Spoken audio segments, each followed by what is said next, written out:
গতকালকে প্রধান উপদেষ্টা ডক্টর ইউনূসের সঙ্গে দেখা করেছেন পাকিস্তানের সশস্ত্র বিভাগের প্রধান জেনারেল শাহির শামশাদ মির্জা। এবং এই সাক্ষাতের পরেই কিছু কিছু বিষয় নিয়ে আসলে প্রচন্ড বিতর্ক হয়েছে। এবং আমি মনে করি এই সব বিতর্কের জন্য ডক্টর ইউনূস যেমন দায়ী, আবার এই বিতর্কের জন্য এই ভারতীয় কিছু কট্টরপন্থী মিডিয়াও দায়ী। উভয়কে আমি দোষ দিচ্ছি এবং আজকে আমি বিশ্লেষণ করব যে আসলে কি সমস্যা হয়েছে। তার আগে আমি একটু নয়া দিগন্ত থেকে যদি পড়ি, সেখানে বলা হয়েছে যে রাষ্ট্রীয় অতিথি ভবন যমুনায় গত শনিবার রাতে ডক্টর ইউনূসের সঙ্গে সাক্ষাৎ করেছেন পাকিস্তানের যৌথ বাহিনীর প্রধান জেনারেল শাহির শামশাদ মির্জা। বৈঠকে দুই দেশের মধ্যে বাণিজ্য, বিনিয়োগ এবং প্রতিরক্ষা সহযোগিতা জোরদার এবং আঞ্চলিক শান্তি ও স্থিতিশীলতা রক্ষায় সমন্বিত উদ্যোগ নেওয়ার উপর গুরুত্ব দেওয়া হয়। উভয় পক্ষই বাংলাদেশের সঙ্গে পাকিস্তানের ঐতিহাসিক ও সাংস্কৃতিক বন্ধনের কথা তুলে ধরে ভবিষ্যৎ অংশীদারিত্ব বৃদ্ধির আশাবাদ ব্যক্ত করেন। বৈঠকে ইউনূস বলেন, ভুয়া সংবাদ ও বিভ্রান্তিমূলক তথ্য আজ বিশ্ব শান্তির জন্য অন্যতম বড় হুমকি। এটা অবশ্যই তিনি ভারতীয় মিডিয়াকে বুঝিয়েছেন। সামাজিক যোগাযোগ মাধ্যমকে অপব্যবহার করে অস্থিতিশীলতা সৃষ্টির প্রবণতা রোধে আন্তর্জাতিকভাবে যৌথ পদক্ষেপ নিতে হবে। বৈঠকে জেনারেল শাহির শামশাদ মির্জা বলেন যে আমাদের দুই দেশ একে অপরকে সহায়তা করবে। করাচি চট্টগ্রাম সমুদ্র রুট চালু হয়েছে এবং শীঘ্রই ঢাকা করাচি আকাশপথ বিমানও চালু হবে। আলোচনায় জাতীয় নিরাপত্তা উপদেষ্টা খলিলুর রহমান, এডিসি সমন্বয়ক ও সিনিয়র সচিব লামিয়া মোর্শেদ এবং পাকিস্তানের হাইকমিশনার ইমরান হায়দারও উপস্থিত ছিলেন। যখন পাকিস্তান সশস্ত্র বিভাগের প্রধান জেনারেল শাহির শামশাদ মির্জার সঙ্গে বৈঠক করে ইউনূস, তখন তিনি একটা উপহার দেন তাকে, একটা ম্যাপ, এবং সেই ম্যাপের সামনে আবু সাইদের একটা প্রতিকৃতি।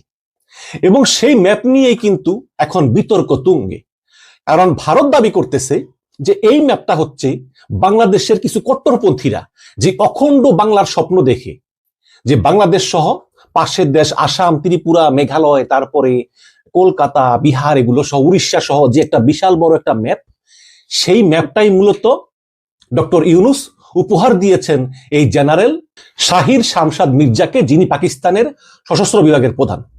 এবং আমি যদি আপনাকে দুইটা ম্যাপ পাশাপাশি দেখাই, তাহলে কিন্তু আপনারা তেমন পার্থক্য দেখবেন না।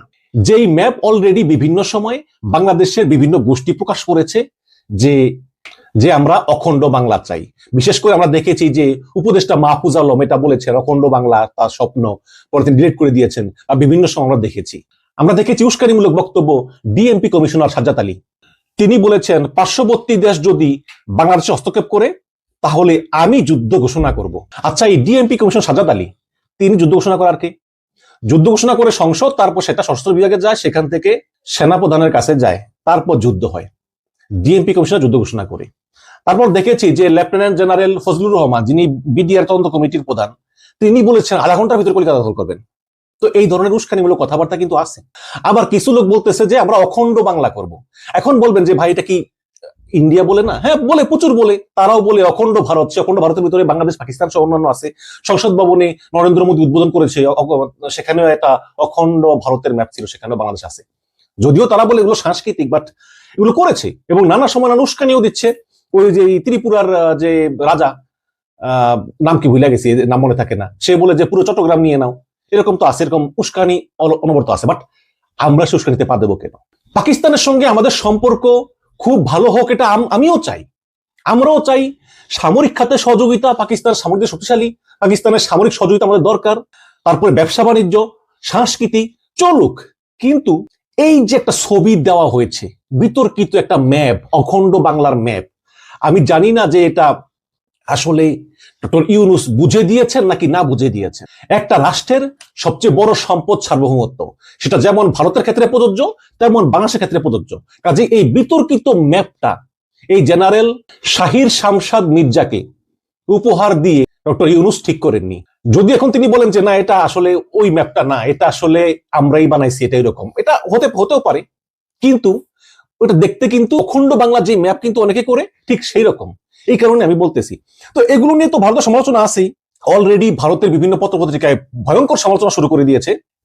এবিপি আনন্দ রিপোর্ট করেছে ভারতের উত্তর পূর্ব অংশ নিয়ে বিতর্কিত ম্যাপ পাকিস্তানের জেনারেলকে উপহার দিয়েছেন ইউনূস। কি ফোন দিয়ে আসছে দুই দেশ। এখানে লিখেছে, ফের বিতর্কে জড়ালেন মোহাম্মদ ইউনূস, আরো একবার ভারতের উত্তর পূর্ব অঞ্চল নিয়ে কূটনৈতিক অস্বস্তি বাড়ালেন। এবার পাকিস্তানের জেনারেলকে উপহার দিলেন একটি বিতর্কিত ম্যাপ, যেখানে অসম ও উত্তর পূর্বের অন্যান্য রাজ্যকে বাংলাদেশের অংশ হিসাবে দেখানো হয়েছে। সপ্তাহান্তে ঢাকায় গিয়েছেন পাকিস্তানের জয়েন্ট চিফ অফ স্টাফ কমিটির চেয়ারপারসন জেনারেল শাহির শামশাদ মির্জা। তিনি ইউনূসের সঙ্গে দেখা করেন এবং সেই সময় এই বিতর্কিত ম্যাপ তিনি পাকিস্তানের জেনারেলের হাতে তুলে দেন। প্রসঙ্গত ৭১ সালের মুক্তিযুদ্ধের পর থেকে পাকিস্তান ও বাংলাদেশ সম্পর্কে চরমপন্থী হয়েছিল, কিন্তু মোহাম্মদ ইউনূস ক্ষমতা আসার পর থেকে দুই দেশের মধ্যে সম্পর্ক অনেক উন্নতি হয়েছে। রবিবার পাকিস্তান জেনারেলের সঙ্গে তার সাক্ষাতের ছবি এক্স হ্যান্ডেলে প্রকাশ করেন ইউনূস। সেখানে দেখা যায় আর্ট অফ ট্রিম্প নামে একটি বই উপহার দিয়ে দেখা যায়, যার কভারে রয়েছে বাংলাদেশের ছিন্ন ভিন্ন ম্যাপ, যে ম্যাপে দেখানো হয়েছে ভারতের উত্তর পূর্বে ৭টি রাজ্য বাংলাদেশের অংশ, যা মুসলিম মৌলবাদী গোষ্ঠীর গ্রেটার বাংলাদেশ তত্ত্বের সঙ্গে সামঞ্জস্যপূর্ণ। এই পোস্টের পর সোশ্যাল মিডিয়ায় বাংলাদেশের অন্তর্বর্তীকালীন সরকারের প্রধানকে ভারতের সার্বভৌমত্ব অঞ্চলে অযাচিত প্রবেশের জন্য সমালোচনা করা হয়েছে। ভারতের বিদেশ মন্ত্রক যদিও এখন ব্যাপারে কোনো প্রতিক্রিয়া জানায়নি। এবং ইন্ডিয়ান ডিফেন্স নাও, এটা ফেসবুক পেজ, সেখানেও এই পোস্টটা দেওয়া হয়েছে এবং সেখানে বলা হয়েছে যে as per reports Mohammad Yunus offer a picture to Pakistan's top general Shahir Shamshad Mirza showing Bangladesh map with Indian Assam and north east state included. Mister Yunus has crossed all limits now. দেখেন অনেকে কমেন্ট করেছে, একজন লিখেছে যে কেন এটা পাকিস্তান জেনারেলকে দেখানো হলো, তিনি তো এটা ডাস্টবিনে ফেলে দিবেন। তো আরেকজন লিখেছে, রাজীব শর্মা লিখেছে যে আমরাও তাহলে চিটাগাংটা রংপুরটা নিয়ে নেই। জামিনী লিখেছেন বাংলাদেশ মাস্ট বি ডিলেটেড। তো তারাও এরকম মানে উস্কানিমূলক পোস্ট করতেছে। গুরুদীপ লিখেছে he want to lost entire Bangladesh. সুব্রতরা লিখেছে যে এটা স্বপ্নই থেকে যাবে। নামবি লিখেছে এই রংপুরটাকে আমরা ভারতের অংশ চাই। তো এই ধরনের তো লিখেছে। তো আমার কথা হচ্ছে যে আমি বারেই বলি যে বাংলাদেশের কাছে ভারতও যা, পাকিস্তানও তা, চায়নাও তা, আমেরিকাও তা, আমাদের পররাষ্ট্রনীতি হবে আমাদের স্বার্থে সবার আগে বাংলাদেশ। এখানে আমরা পাকিস্তানের সঙ্গে অবশ্যই সম্পর্ক ভালো করব সব দিক দিয়ে, কিন্তু এই যে একটা অখণ্ড বাংলার একটা ম্যাপ, এটা আমি জানি না ডক্টর ইউনূস বুঝে দিয়েছেন নাকি না বুঝে দিয়েছেন, কিন্তু এগুলো করা ঠিক না। প্রতিটি দেশের সার্বভৌমত্ব তার সম্পদ, কেউই এটা হারাতে চায় না। এই যে যখন ষড়যন্ত্র হয় যে পার্বত্য এলাকাকে ভাগ করে নিয়ে যাবে, আমরা কি করি? আমরা প্রতিবাদ করি যে না, এটা হতে পারে না। আমাদের সেনাবাহিনী সেখানে অক্লান্ত পরিশ্রম করতেছে, সেনাবাহিনীর অনেক সদস্য মারা যাচ্ছে, তারপর তারা সার্বভৌমত্বের জন্য লড়ছে। ঠিক তেমনি ভারতের ক্ষেত্রে প্রযোজ্য। কাজে আমরা যদি ভারতের সঙ্গে বন্ধুত্বপূর্ণ সম্পর্ক চাই, তাহলে এই কাজটা করা যাবে না। আমি আরেকটা রিপোর্ট পড়ে শুনি আপনাদেরকে, তারপরে আমি শেষ করবো। সেটা হচ্ছে যে ভারতের আরেকটা ইংলিশ পত্রিকা, তারা একটা দীর্ঘ রিপোর্ট লিখেছে, ভারতের বিখ্যাত পত্রিকা দ্য টেলিগ্রাফ। তারা লিখেছে যে যেই দেশ থেকে যুদ্ধ করে স্বাধীনতা লাভ করেছে নোবেল বিজয়ী ইউনূস এখন সেই দেশের সঙ্গে অর্থনৈতিক এবং সামরিক সম্পর্ক সম্প্রসারণের জন্য দৃঢ় পদক্ষেপ নিচ্ছেন। মানে একটু টিপ্পনি কাটলো আর কি। এখানে লেখা হয়েছে যে অন্তর্বর্তীকালীন ইউনূস সরকার পাকিস্তানের সঙ্গে সম্পর্ক দৃঢ় করার গভীর পণ নিয়েছে। বৃহস্পতিবার সকালে ঢাকার বিমানবন্দরে পাকিস্তান সেনাবাহিনীর ৮ সদস্যের প্রতিনিধি দলের আগমনের ঘোষণা দেওয়া হয়েছে, যার নেতৃত্বে ছিলেন পাকিস্তানের সশস্ত্র বাহিনীর জয়েন্ট চিফ অফ স্টাফ কমিটির চেয়ারম্যান জেনারেল শাহির শামশাদ মির্জা। তারপরে যে বৈঠকটা হয়েছে, এইসব কথাবার্তা বলা হয়েছে যে ২০২৪ সালের ৮ই আগস্ট ইউনূস দেশে দায়িত্ব নেওয়ার পর থেকে ভারতের সঙ্গে সম্পর্ক স্তিমিত হওয়ার লক্ষণ দেখা যাচ্ছে এবং এই সম্পর্ক দিনে দিনে আরো খারাপ হচ্ছে। টেলিগ্রাফ বলতেছে যে অন্তর্বর্তীকালীন সরকার ইরানের ইসলামিক রেভলিউশনারি গার্ড কর্পসের আদলে একটি বেসামরিক মিলিশিয়া গড়ে তোলার পরিকল্পনা করতেছে। এটা বেসামরিক মিলিশিয়া, কারণ ইউনূস বলতেছেন আমাদের সৈন্যদের আমরা পাকিস্তানি প্রশিক্ষকদেরকে পাঠাবো, আর যদি পাঠায় তাহলে এই অঞ্চলের নিরাপত্তা বিঘ্নিত হবে। অপারেশন সিন্দুরের পর, আপনারা জানেন যে অপারেশন সিন্দুর ভারত পাকিস্তান যুদ্ধ আর কি, সেই অপারেশন সিন্দুরের পর ভারত পাকিস্তান সম্পর্কের গতিপথ বিবেচনা করে পাকিস্তানের সঙ্গে বাংলাদেশের এই বৃহত্তর সামরিক সম্পৃক্ততা, এটা ভারতের জন্য অবশ্যই খারাপ। দেখুন এখানে আবার আওয়ামী লীগ যোগ হয়েছে যে পাকিস্তানের সঙ্গে বাংলাদেশের সামরিক সম্পৃক্ততা অবশ্যই একটি খারাপ ধারণা। আমরা অপ্রয়োজনীয়ভাবে একটি সংঘাতে জড়িয়ে পড়ব, কারণ পাকিস্তান ভারতের সাথে প্রতিশোধ নেওয়ার জন্য আমাদের ভূখণ্ড ব্যবহার করবে। এটা বলতেছেন একজন পলাতক, মানে এরা বলছেন নির্বাসিত একজন পলাতক জেনারেল, মানে নিশ্চয়ই জেনারেল মুজিবুর রহমান। তিনি এটা বলতেছেন যে পাকিস্তান নাকি বাংলাদেশের ভূখণ্ড ব্যবহার করে ভারতকে আক্রমণ করবে। এই যে আওয়ামী লীগের এই পলাতক জেনারেল যারা গুম খুন করে ভারতে পালিয়ে গেছে, তারা উস্কানি দিচ্ছে। তিনি লিখেছেন এটা ভারতের জন্য উদ্বেগের, এটা ভারতকে হস্তক্ষেপ করা উচিত।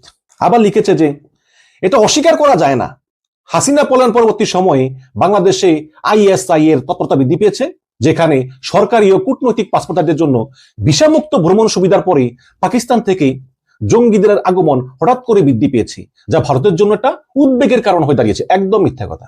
এবং আরো বলা হয়েছে যে সরাসরি পাকিস্তান থেকে জাহাজ আসছে বাংলাদেশে কোনো পরিদর্শন ছাড়াই। এতে জাহাজ মাঝে করে ব্যাপক অস্ত্র মস্ত্র ঢোকার সম্ভাবনা রয়েছে, গোলা বারুদ ঢোকার সম্ভাবনা রয়েছে। অথচ কিন্তু এই পাকিস্তান থেকে অস্ত্র আসে না, ভারত থেকে কিন্তু বর্ডার পারে প্রচুর অস্ত্র আসতেছে। তো যাই হোক, অনেক বড় একটা রিপোর্ট। কারখানা বন্ধ হয়ে যাচ্ছে, মানুষ চাকরি যাচ্ছে, মানে ইউনূসের আমলে যে মানুষ কত কষ্টে আছে এটা মানে ভারতের এই পত্রিকায় বলেছে। একাধিক পোশাক কারখানা বন্ধ, বিদেশি অর্ডার বাতিল, মানুষের আশা ভরসা শেষ হয়ে যাচ্ছে, ঋণে জর্জরিত। আবার এই যে পলাতক সাবেক শিক্ষামন্ত্রী মুহিবুল হাসান চৌধুরী, তিনি বলেছেন যে পাকিস্তানের সঙ্গে যে উচ্চতর অর্থনৈতিক সম্পৃক্ততা তৈরি করেছে এতে বাংলাদেশের কোনো লাভের সম্ভাবনা নাই। এটা এই পলাতক সাবেক শিক্ষামন্ত্রী বলতেছে, মদিন চৌধুরীর ছেলে। দ্বিপাক্ষিক বাণিজ্যের পরিমাণ সর্বদা কম ছিল এবং এটা ছিল পাকিস্তানের অনুকূলে। আচ্ছা, এখন যে ভারতের সঙ্গে আমাদের যে আমদানি রপ্তানি হয় এটাও তো ভারতেরই অনুকূলে। ভারত থেকে আমরা কিনি $12 বিলিয়ন, ভারত কিনে মাত্র $1 বিলিয়ন, তাও তো এখন কিনে না। এটা নিয়ে কোনো কথা বলে না। এটাও তো ভারতের অনুকূলে, এটা নিয়ে কোনো কথা বলে না। কিন্তু পাকিস্তানের সঙ্গে বাণিজ্য একটু পাকিস্তানের অনুকূলে, এটা নিয়ে মনে করেন যে এই সাবেক শিক্ষামন্ত্রী যে মহিবুল এর মানে প্রচুর মানে গায়ে জ্বালা আর কি। টেলিগ্রাফ বলেছেন যে বাংলাদেশ সমাজের একটি বৃহৎ অংশের চিন্তা ভাবনা, যাদের মধ্যে অনেকে আছে আওয়ামী লীগ বিরোধী কিন্তু তারা আবার ভারতপন্থী দল, মানে হয়তো বা বিএনপির কথা বোঝাচ্ছে, তাদের কথাও সাবেক শিক্ষামন্ত্রী নওফেলের কথার সঙ্গে মিলে যায়। কারণ তারা ইউনূসের পাকিস্তানের সাথে জোট বাঁধার চেষ্টা থেকে কোনো লাভ দেখতে পান না। তারা মনে করেন আমরা বাঙালি, আমরা পাকিস্তানের মুক্তিযুদ্ধের সহিংসতার কথা বলতে পারি না, কাজে পাকিস্তানের সঙ্গে আমাদের পুনরায় সম্পর্ক চালু করা সম্ভব নয়। এটা বলেছেন কে? এটা বলেছেন আমাদের ফজলুর রহমান ভাই, যিনি সম্প্রতি বিএনপি থেকে বহিষ্কৃত হয়েছে।